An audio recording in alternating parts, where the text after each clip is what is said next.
Next on Two, in a couple of minutes, we shall be carrying out some more mathematical investigations.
Programs for the daytime on Two continue now with more mathematical investigations.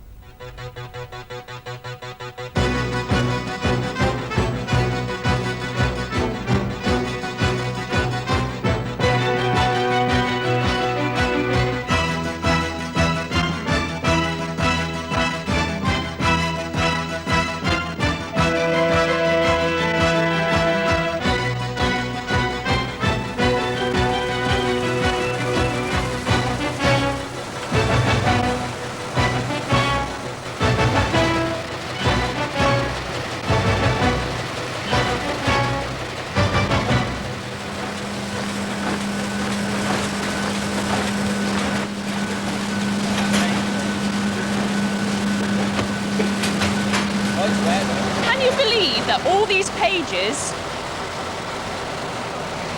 are printed at once. Well, they are. And if I could stop this press and take out a single sheet, it would look like this. 16 pages on this side and 16 on this. That's 32 altogether. There's something rather odd about these pages. These are upside down. And these are the right way up. Here's page 256, but right next to it is page 245. Why should that be?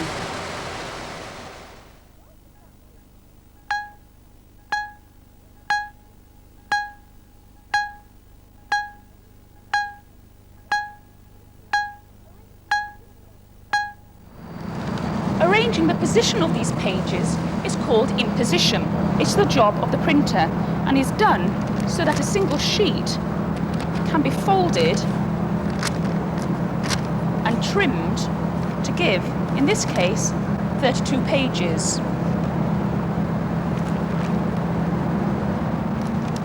It's a tricky task, so to get the hang of it, I'm going to use a sheet that has fewer pages, 8 on this side and 8 here. But the problem is, do I fold it like that, or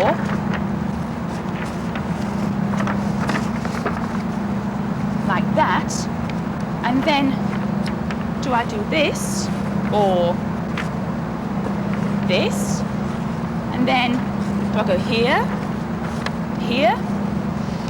And when I've done all that, in what order do you actually number the pages?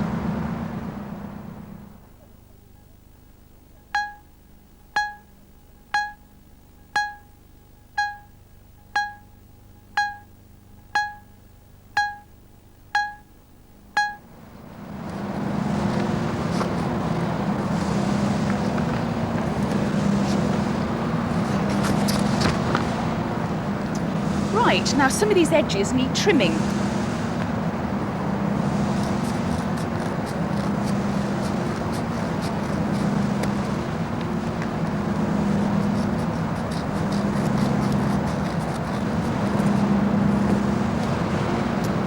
It's 1, 2, 3, 4, 5, 6, 7, and yes, all the rest in order. That seems all right. Of course, in real life, it'd all be much quicker.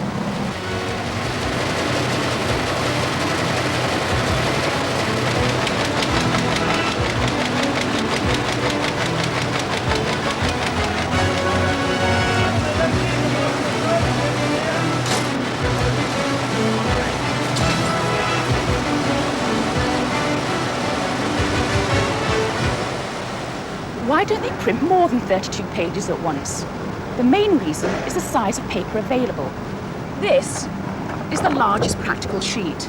It's called A0 size, and it measures 1,189 millimeters by 849 millimeters.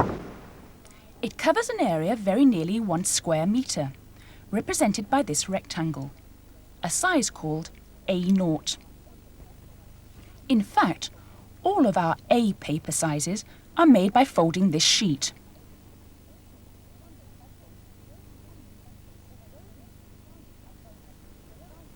Although these 3 pieces are very much different sizes, they are all the same shape. Let's continue the halving. Perhaps we had better take a closer look down there.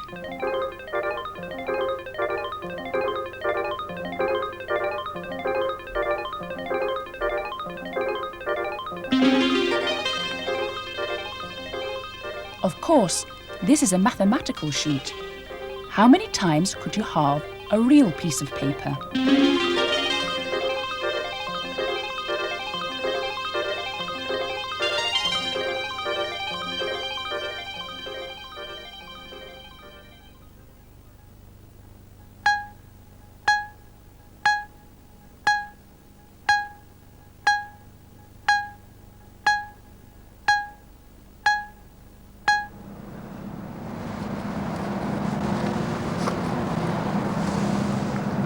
Even the world record for the number of times you can repeatedly fold a single piece of paper is only 8. The trouble is, the folds get thicker and thicker. And the problem for the printer is this. It's called a crow's foot. So, in practical terms, you can only keep folding just enough times to avoid this. Here's another problem. If I fold this piece of paper in half, and then in half again, and then unfold it, I have 1 hill and 2 valleys.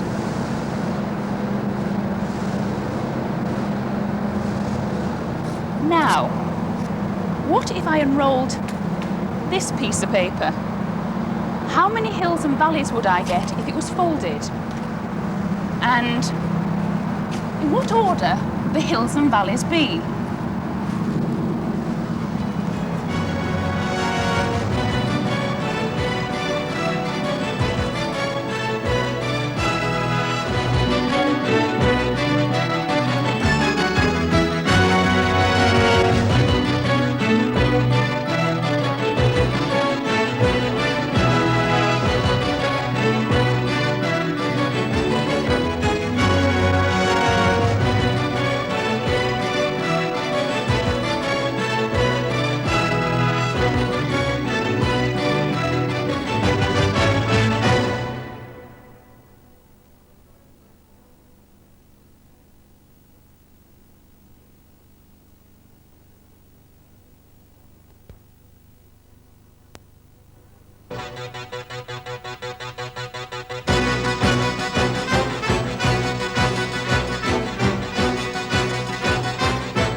Hello.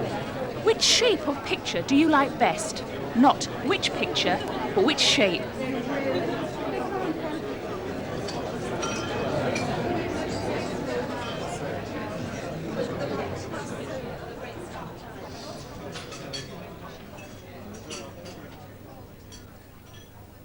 It's easier to consider the picture's shape if we remove the frame.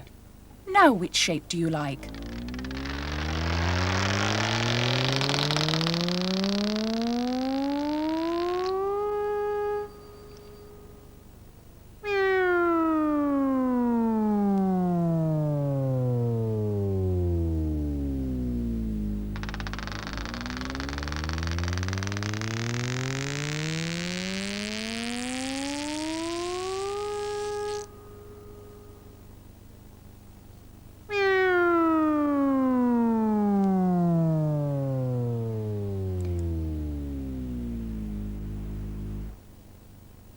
It's interesting that this shape is popular. It's called the golden rectangle. How do we know it's popular? Well, a large group of people were shown lots of different shaped rectangles and asked which they liked best. This line graph shows the popularity of each shape. The favourite is a golden rectangle. You can check that survey by carrying out your own. All you need is a set of rectangles like this. Ask as many people as possible to choose which they prefer, then make your own graph. Now, what makes this particular rectangle more pleasant to look at than, say, this one? Is it just a matter of taste, or is there a mathematical reason for it? Here's another one. If I make a square out of the left-hand end, then it leaves a rectangle on the right. But not any old rectangle. Now, let's make a square at one end of a new rectangle. Does that look familiar? What would it look like if I started with a different shape of rectangle in the first place? We'll need to investigate that. It seems with this shape, you can take out a large number of squares. Let's take a closer look at that.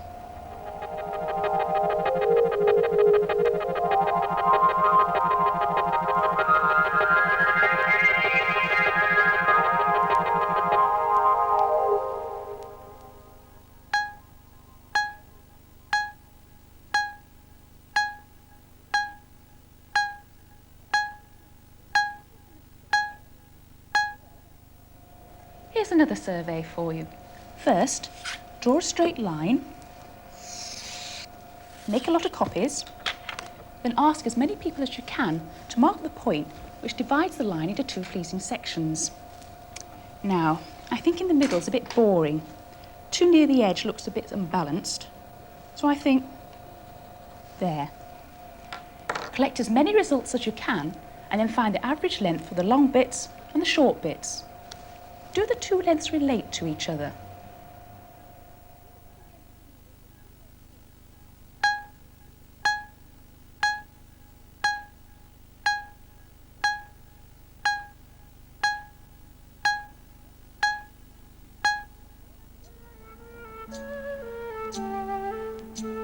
The golden rectangle has been used by architects for thousands of years. The Greeks used it to help them design their temples. Remember, it's a shape that has mysterious properties.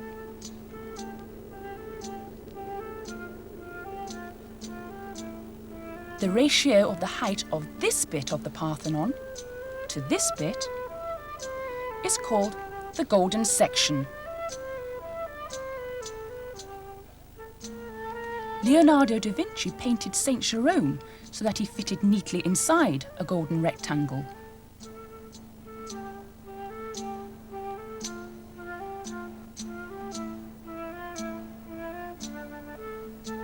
There's a golden section hidden in this painting by the French artist Seurat.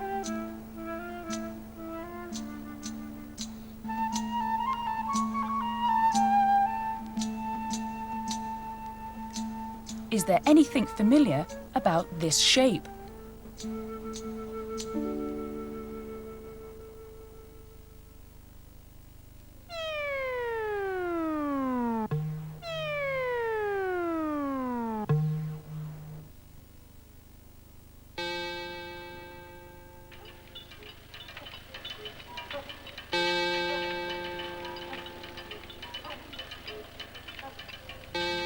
This list of numbers is called a Fibonacci series. Each one is the sum of the two previous numbers. But it's not just a piece of mathematics.